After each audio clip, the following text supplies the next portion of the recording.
kuasamu, ku bersuka kebesaranmu, masa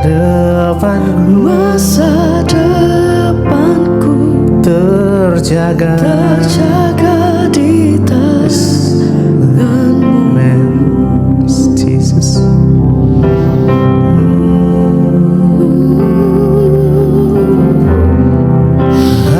Haleluya. Lebih dalam kami menyembah Engkau Tuhan. Terima kasih Bapa. Biar sama-sama malam hari ini kami mau menikmati kasih-Mu Tuhan. Kami mau menikmati hadirat-Mu dimanapun kami berada.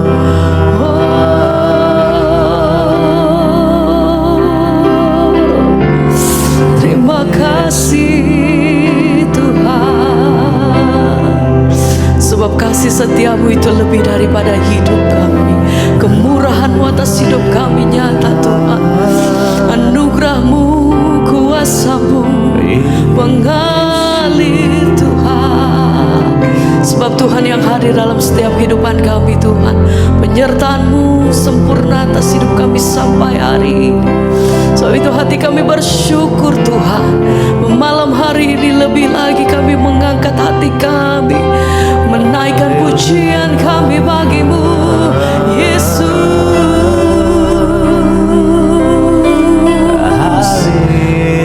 Haleluya.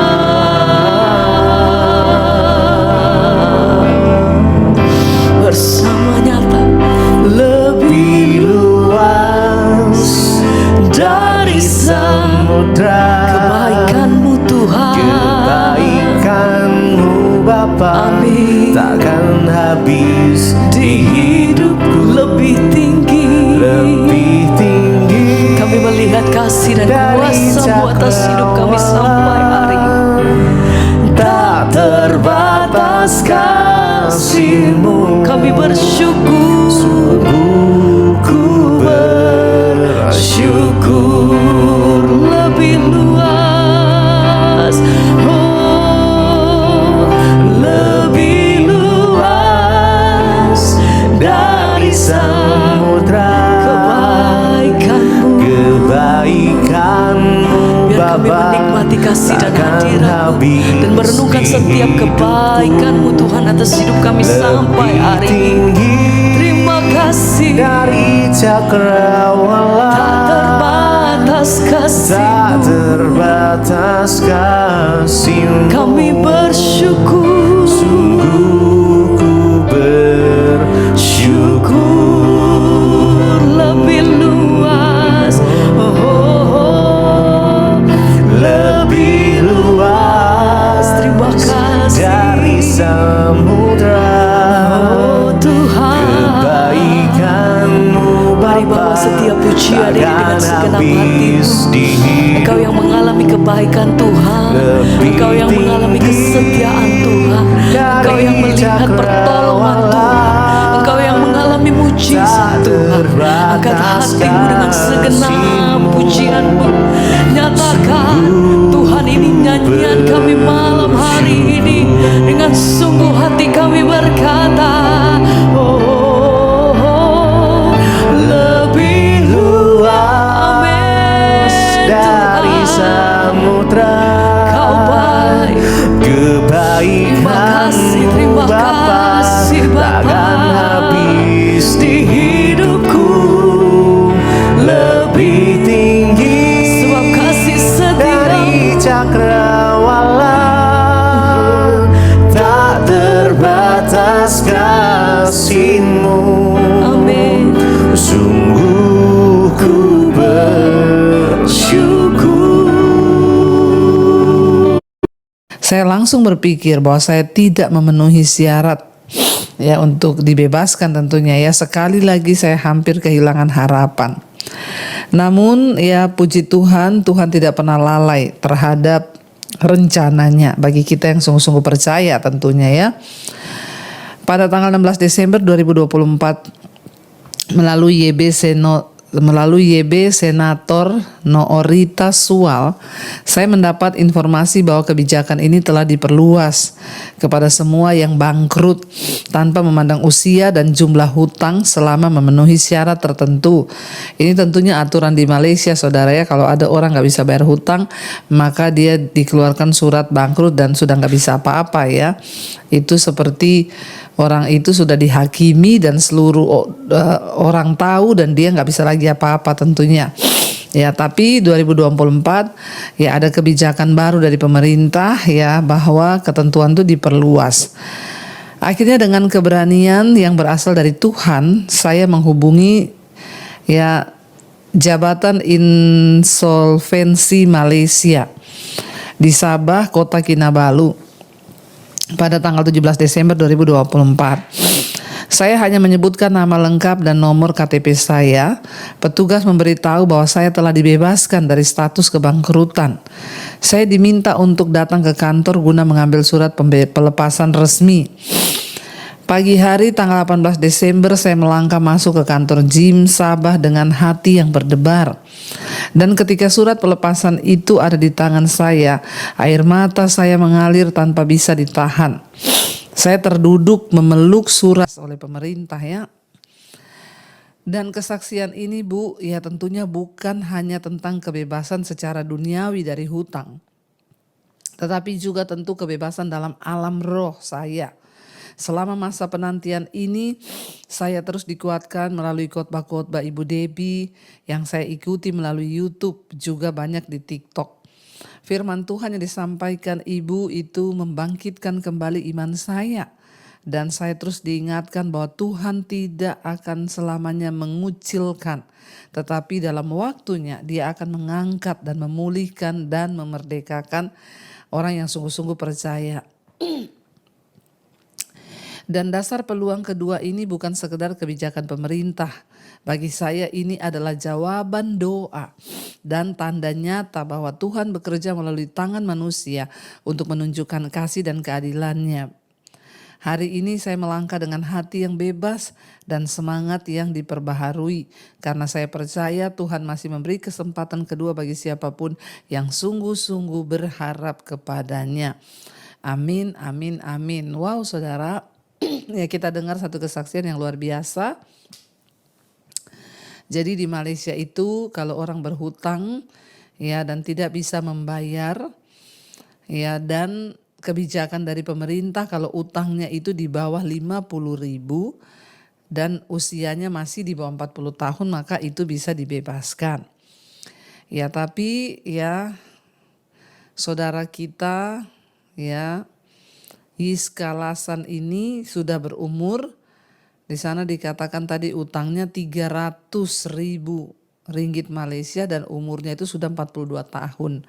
Jadi tidak mungkin akan dibebaskan. Tapi ternyata ada kebijakan baru dari pemerintah dan ketika ya dia menelpon ya ke kantor pemerintah dikatakan bahwa utangnya sudah lunas. Wow saudara, tidak ada perkara yang mustahil bagi Tuhan asal kita sungguh-sungguh berharap dan bersandar pada Tuhan. Ya bagi saudara, ya mungkin hari ini engkau sedang terjerat hutang dan berpikir bahwa tidak mungkin ada jalan keluar.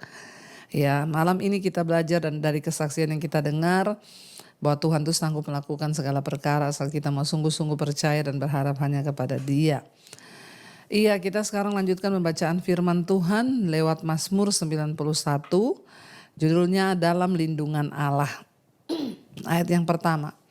Orang yang duduk dalam lindungan yang maha tinggi dan bermalam dalam naungan yang maha kuasa.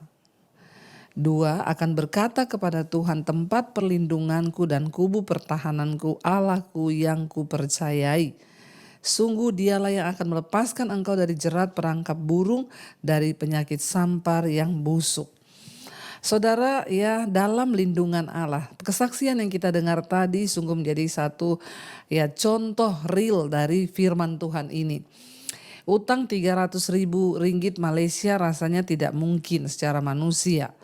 Ya dan akhirnya dikenakan surat bangkrut dan itu adalah stempel yang melekat. Ya kalau tidak ada pembebasan dari pemerintah maka mungkin gak bisa kerja karena dianggap gak bisa bayar utang. Tapi kita melihat ya, saat kita mengambil ya satu keputusan untuk datang kepada Tuhan, berdoa ya, tadi dikatakan dia berdoa tiap hari dengerin khotbah ya. Dikatakan di sini bahwa orang yang duduk dalam lindungan yang maha tinggi dan bermalam dalam naungan yang maha kuasa. Artinya orang yang suka dengan hadirat Tuhan, orang yang suka mencari Tuhan, orang yang suka berdoa, orang yang suka ya dengarkan firman Tuhan. Mereka diibaratkan orang-orang yang duduk dalam lindungan yang maha tinggi dan bermalam dalam naungan yang maha kuasa. Ya, mereka itu akan berkata kepada Tuhan, tempat perlindunganku dan kubu pertahananku, Allahku yang aku percayai. Ya, tadi kita dengar kesaksiannya, banyak perkataan iman yang diperkatakan, aku percaya bahwa Tuhan tuh sanggup mengangkat, melepaskan, membebaskan. Dikatakan ayat 3, sungguh dialah Tuhanlah yang akan melepaskan engkau dari jerat perangkap burung, dari penyakit sampar yang busuk. Ya, apa yang tidak sanggup dilakukan oleh Tuhan, saudara? Ya, ketika Tuhan yang turut bekerja, maka Tuhan sanggup melakukan segala perkara. Ya, dilepaskan dari jerat perangkap burung. Rasanya tidak enak ketika terperangkap dengan sebutan bangkrut, tidak bisa bayar utang, dan surat itu ditok ya seumur hidup kalau kita tidak sanggup membayar. Tapi bagi Tuhan tidak ada perkara yang mustahil, akhirnya dibebaskan ya, dan sekarang bisa menghirup satu kebebasan yang luar biasa, memulai kehidupan yang baru. Ya, ketika kita sungguh-sungguh bertobat dan datang dalam hadirat Tuhan, tidak ada perkara yang mustahil bagi Tuhan. Tuhan sanggup melepaskan kita dari perangkap hutang, dari perangkap apapun hari ini yang sedang saudara hadapi. Ayat 4 dikatakan, dengan kepaknya ia akan menaungi, ya, menudungi engkau, di bawah sayapnya engkau akan berlindung. Kesetiaannya ialah perisai dan pagar tembok. Ya, dengan kepak sayap Tuhan, ya, dia menaungi kita, saudara, seperti burung Raja Wali yang menaungi anak-anaknya dari badai, dari hujan. Ya, demikian Tuhan menaungi kita, bahkan kesetiaannya itu seperti perisai dan pagar tembok. Apapun badai yang sedang kita hadapi hari ini, kalau kita sungguh-sungguh mencari Tuhan, diam dalam hadirat Tuhan, maka dia melindungi kita di bawah kepak sayapnya. Dan kita tidak perlu takut ya, karena kesetiaannya itu seperti perisai dan pagar tembok. Ya, karena itu memang orang yang hidup dalam kebenaran bukan berarti tidak ada masalah. Akan ada masalah, tapi kita akan percaya melihat kebaikan Tuhan. Sehingga ayat yang kelima berkata, engkau tidak usah takut terhadap kedahsyatan malam, terhadap panah yang terbang di waktu siang. Ayat 6, terhadap penyakit sampar yang berjalan di dalam gelap, terhadap penyakit menular yang mengamuk di waktu petang. Orang-orang yang duduk dalam perlindungan Tuhan tidak perlu takut ya, terhadap penyakit sampar yang berjalan di dalam gelap, penyakit menular yang mengamuk di waktu petang. Makanya ketika COVID terjadi dulu, saya percaya bahwa ya, kita tidak perlu takut ya, kalau kita dalam hadirat Tuhan. Sekalipun penyakit yang berjalan di waktu malam, menular seperti apa, mengamuk di waktu petang. Jadi COVID itu seperti ya dulu penyakit menular yang mengamuk di waktu petang. Ya, Alkitab berkata engkau tidak usah takut. Ya.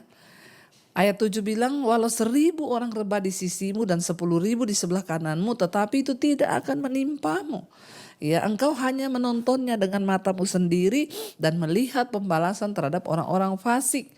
Ya, kita hanya akan menonton sebab kita tinggal dalam hadirat Tuhan. Ya, hidup di dalam kekudusan. Jangan juga salah menafsirkan, oh saya kan Kristen. Ya, Kristen yang seperti apa? Kalau kita terus hidup melakukan dosa, berbuat dosa, maka Tuhan gak berkenan. Hanya orang-orang yang hidup dalam kekudusan, yang ikut dia melakukan firman Tuhan dan menyenangkan hati Tuhan, mereka ada dalam perlindungan Tuhan, saudara. Ya, kenapa kita gak perlu takut? Ayat 9 berkata, sebab Tuhan ialah tempat perlindunganmu, yang maha tinggi telah kau buat tempat perteduhanmu. Sehingga apa? Ayat 10, malah petaka tidak akan menimpa kamu, dan tulah tidak akan mendekat kepada kemahmu. Sebab malaikat-malaikatnya akan diperintahkannya kepadamu untuk menjaga engkau di segala jalanmu. Percayalah, orang yang sungguh-sungguh tinggal dalam hadirat Tuhan, hidup menyenangkan Tuhan, ya, maka ada malaikat yang diperintahkan untuk menjaga kita. ya, melindungi kita di segala jalan kita. Mereka akan menatang engkau di atas tangannya supaya kakimu jangan terantuk kepada batu. Singa dan ular tedung akan kau langkahi. Engkau akan menginjak anak singa dan ular naga. Ya, kenapa saudara? Ayat ini berkata, ayat 14, sungguh hatinya melekat kepadaku, maka aku akan meluputkannya, aku akan membentenginya sebab ia mengenal namaku. Ini syaratnya. Kita akan mengalami berkat-berkat Tuhan yang tadi itu perlindungan, ya perlindungan, kesetiaan Tuhan. Tuhan akan menjadi pagar tembok, perisai bagi kita. Asalkan apa? Dikatakan asalkan hati kita melekat kepada Tuhan, ya, dan kita mengenal nama Tuhan. Dikatakan sungguh hatinya melekat kepadaku, maka aku akan meluputkannya, aku akan membentenginya sebab ia mengenal namaku. Jangan hanya percaya pada Tuhan, tapi jadilah orang Kristen yang mengenal Tuhan, ya, secara pribadi. Ayat 15, bila ia berseru kepadaku, aku akan menjawab. Apabila kita berdoa, maka Tuhan akan menjawab. Aku akan menyertai dia dalam kesesakan. Aku akan meluputkannya dan memuliakannya. Ayat 16, dengan panjang umur akan kukenyangkan dia dan akan kuperlihatkan kepadanya keselamatan daripadaku. Ya, ini adalah janji Tuhan apabila kita sungguh-sungguh, ya, hidup melekat kepada Tuhan, ya, apabila kita sungguh-sungguh menjadikan Tuhan tempat perteduhan kita dan mengenal nama Tuhan, maka apabila kita berdoa, Tuhan menjawab dan Tuhan akan menyertai kita, memuliakan kita, meluputkan kita dalam segala kesesakan. Tuhan berjanji akan menyertai, bahkan dengan panjang umur akan Tuhan kenyangkan kita dan Tuhan akan perlihatkan kepada kita keselamatan yang daripadanya. Karena itu Bapak Ibu, jangan pernah tawar hati mengikut Tuhan, jangan pernah menyerah mengikut Tuhan. Sungguh-sungguhlah, teruslah berharap dan percaya bahwa tidak ada perkara yang mustahil bagi Tuhan. Ya, mari kita tundukkan kepala. Kita akan renungkan firman ini dan kita berdoa. Terima kasih Bapa, kami mengucap syukur buat malam ini firman-Mu mengingatkan kami ketika kami sungguh-sungguh mencintai Tuhan, sering duduk dalam hadirat Tuhan, tinggal dalam perlindungan Tuhan, maka Engkau akan meluputkan kami, membentengi kami, memuliakan kami. Terima kasih buat segala janji firman-Mu. Biarlah kami menjadi orang-orang yang mengalami dan menikmati semua janji itu. Kami mau belajar mengenal Tuhan, mengenal nama Tuhan, melekat kepada Tuhan, hati kami melekat pada Tuhan, sehingga ketika ada tawaran-tawaran dosa, ada tawaran-tawaran keinginan yang tidak berkenan pada Tuhan, kami dapat membuang itu dari jauh-jauh karena hati kami mengasihi Tuhan. Terima kasih Bapa, Engkau memberkati setiap anak-anak-Mu yang terus ada di dalam hadirat-Mu, yang terus mencari wajah-Mu, yang terus hidup sungguh-sungguh melekat kepadamu. Tolong kami Bapa, topang kami dengan kekuatan sayap-Mu, agar kami kuat menghadapi setiap proses pergumulan hidup yang sedang bergumul untuk rumah tangga, pemulihan suami, anak-anak. Biar Tuhan pulihkan setiap keluarga, agar keluarga kami menjadi keluarga yang memuliakan nama Tuhan. Berkati juga setiap mereka mengalami masalah keuangan, Tuhan campur tangan, Tuhan pulihkan, tidak ada perkara yang mustahil bagi Tuhan. Kau juga Tuhan yang memberkati setiap anak-anak-Mu yang sedang terbaring sakit. Ampuni dosa pelanggaran kami, sembuhkan Tuhan, beri iman yang teguh kepada Tuhan, berharap dan percaya bahwa tidak ada perkara yang mustahil bagi Tuhan. Engkau sanggup menyembuhkan kami. Bapak juga berkati setiap mereka yang sedang terlilit dalam masalah keuangan, hutang piutang. Tuhan turut bekerja. Kami mendengarkan kesaksian malam ini di mana Engkau Tuhan membebaskan anak-Mu yang berharap padamu dari utang 300.000 Malaysia, dan kami melihat bagaimana Tuhan turut bekerja. Berkati juga setiap mereka yang sedang bergumul, yang mencari pekerjaan, yang menjual aset. Tuhan pertemukan dengan yang terbaik.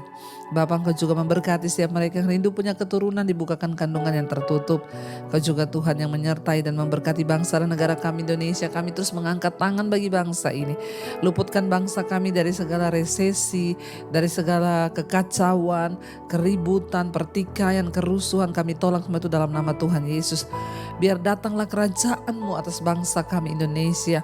Beri roh takut akan Tuhan buat Pak Presiden, Pak Prabowo, Gibran, seluruh menteri-menteri yang ada. Roh takut akan Tuhan dan roh hikmat dalam mereka memimpin bangsa ini, untuk bawa bangsa ini dalam kemakmuran, kesejahteraan bersama Tuhan. Tuhan yang pegang kendali buat Indonesia. Tuhan berkati, Tuhan biarlah setiap kami juga menjadi orang-orang yang berjaga-jaga senantiasa dengan iman kami di hari-hari terakhir, di saat-saat yang akan datang, masa yang sukar. Biar iman kami tetap terjaga di dalam Tuhan. Anak-anak-Mu tetap berharap kepada Tuhan. Hujan pertobatan tercurah Tuhan atas bangsa kami. Kami percaya Tuhan, berkati juga pendeta-pendeta, hamba-hamba Tuhan, gembala-gembala sidang, penginjil, dimanapun berada. Tuhan tolong dan berikan kekuatan iman, terus berjaga-jaga sampai Tuhan datang. Berkati juga semua bangsa-bangsa di 5 benua, Asia, Afrika, Amerika, Eropa, Australia.